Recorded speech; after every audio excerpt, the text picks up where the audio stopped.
आज के इस वीडियो के माध्यम से हम सभी लोग अनुशासन यानी डिसिप्लिन के बारे में अध्ययन करने वाले हैं। तो इस वीडियो के माध्यम से आप किन किन चीज़ों को सीखेंगे, चलिए सबसे पहले उस पर एक नज़र डालते हैं। तो सबसे पहले आप जानेंगे कि अनुशासन क्या है।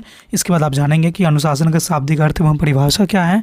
साथ ही साथ आप जानेंगे कि अनुशासन कितने प्रकार के होते हैं और अनुशासन के होने और अनुशासित न होने के क्या फ़ायदे क्या नुकसान हैं, अब इसके बारे में भी अध्ययन करने वाले हैं। ये टॉपिक आपके बीएड सेमेस्टर फर्स्ट के लिए बहुत ज़्यादा इंपॉर्टेंट टॉपिक है। तो चलिए वीडियो को शुरू करते हैं। तो स्वागत है एक बार फिर से आप सभी का आपके अपने यूट्यूब चैनल RK स्टडी पे। आज के इस वीडियो के माध्यम से हम लोग अनुशासन के बारे में जानने का प्रयास करते हैं। तो सबसे पहले हम लोग जानते हैं कि अनुशासन आखिर होता क्या है, डिसिप्लिन हम लोग कहते किसको है। तो देखिए, हम सभी लोग को कहा जाता है ना कि अनुशासन में रहो, अनुशासन में रहो। तो कहने का तात्पर्य ये है कि नियम का पालन करना, जो भी नियम कानून कायदा बनाया गया है ना, उसके अनुरूप रहो, यही होता है अनुशासन में रहने का मतलब। अनुशासन का तात्पर्य है नियम के पालन करने से, यानी यदि कोई व्यक्ति को समय, कार्य और व्यवहार में सही दिशा मिलता है तो किससे मिलता है, तो अनुशासन से। यानी हम कह सकते हैं कि अनुशासन जो है वो किसी भी व्यक्ति के समय, कार्य और व्यवहार में सही दिशा प्रदान करने में योगदान देती है। ठीक है, सही दिशा प्रदान करने में योगदान देती है, ये हमारा अनुशासन है। अगर हम बात करेंगे कि अनुशासन का शाब्दिक अर्थ के बारे में, तो आप ये कह सकते हैं कि अनुशासन जो है ना, ये अंग्रेजी भाषा डिसिप्लिन, अंग्रेजी भाषा के एक शब्द है डिसिप्लिन, उससे इसका लिया गया, उसी का ये हिंदी रूपांतरण है। क्या है उसका? हिंदी रूपांतरण है। यह डिसिप्लिन शब्द जो है ना, यह भी लैटिन भाषा के शब्द है, डिसिप्लुस से लिया गया है, जिसका अर्थ होता है आदेश, व्यवस्था या नियंत्रण को मानना। तो इस तरह से आप पाएंगे कि जो आदेश, व्यवस्था और नियंत्रण को मानने वाली जो शब्द है ना, उसी का हिंदी रूपांतरण अनुशासन है। ठीक है, अनुशासन होता है। ये अनुशासन के आपके शाब्दिक अर्थ है। तो इस तरह से आप कह सकते हैं कि अनुशासन का शाब्दिक अर्थ हुआ नियमों के अनुसार चलना या स्वयं को नियंत्रित करना या नियमों के अनुकूल स्वयं को ढालना, यही हमारा अनुशासन होता है।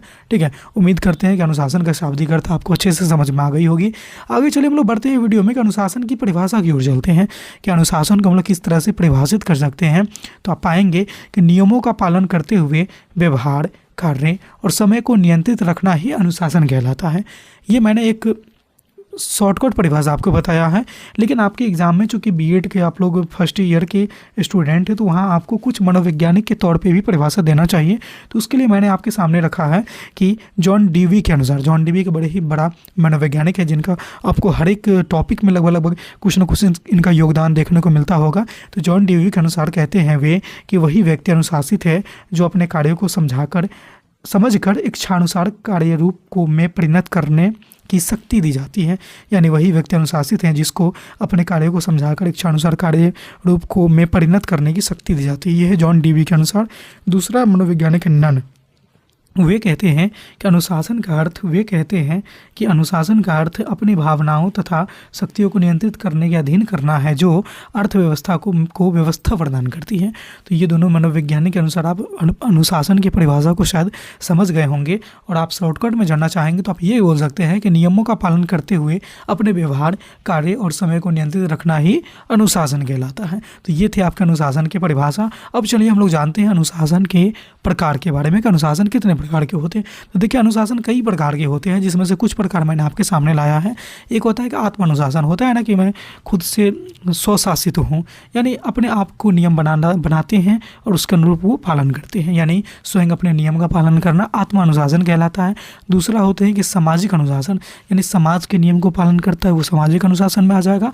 विद्यालयीय अनुशासन होता है जिसमें विद्यालय के नियम को पालन करते हैं बच्चे, वो विद्यालयीन अनुशासन कहलाता है।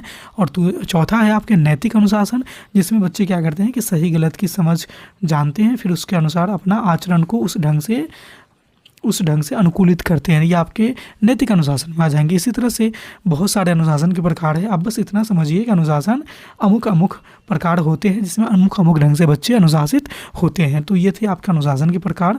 आगे चलिए हम लोग बात करते हैं कि अनुशासित होने के क्या क्या फ़ायदे हो सकते हैं। कोई भी चीज़ हम लोग करते हैं तो उसका कुछ न कुछ उद्देश्य छुपा होता है।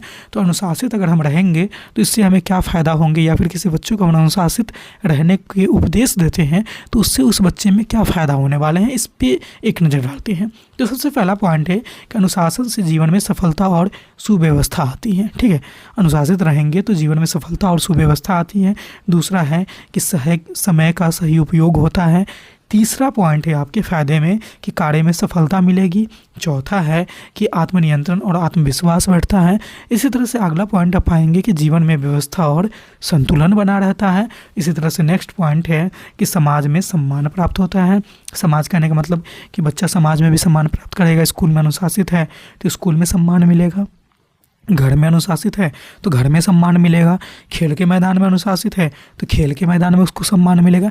यानी सम्मान कहने का मतलब है कि जहाँ भी वो अनुशासित रहेंगे वहाँ पर लोगों की नज़र में वो प्रिय रहेगा, ठीक है, उसको सम्मान मिलेगा। तो ये अनुशासित होने के कुछ फ़ायदे थे।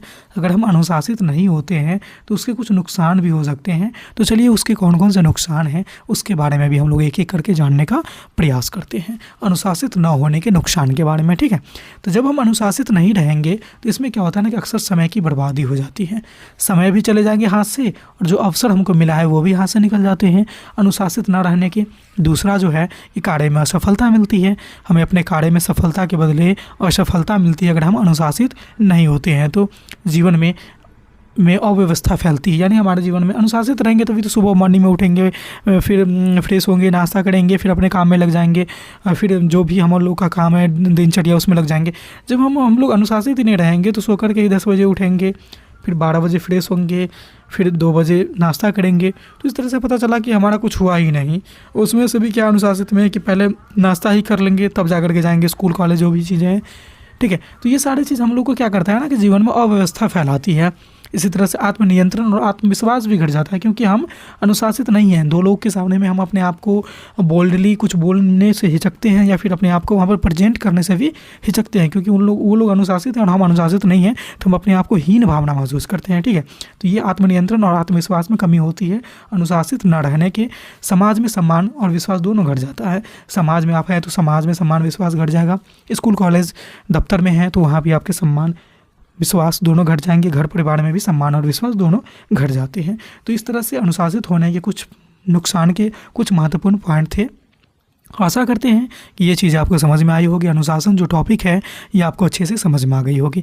आपको ये वीडियो कैसे लगा? बड़ा ही छोटे से मैंने वीडियो बनाया हूँ और सटीक जानकारी दिया हूँ इस वीडियो के माध्यम से आपको। तो ये वीडियो कैसी लगी आप हमें कमेंट के माध्यम से ज़रूर बताइएगा। और साथ ही साथ आप अगर हमारे चैनल पर पहली बार आए हैं तो चैनल को सब्सक्राइब कर लीजिए और बेल वाला आइकन को इसलिए प्रेस कर लीजिएगा क्योंकि इस तरह के रोचक, महत्वपूर्ण और उपयोगी वीडियो में जब कभी भी अपलोड करूँ तो उसका नोटिफिकेशन आप तक सबसे पहले पहुँच जाए। तो इस वीडियो में बस इतना ही था। फिर मिलते हैं अगले वीडियो में नए टॉपिक के साथ। तब तक के लिए देखते रहिए हमारे चैनल RK स्टडी को। धन्यवाद।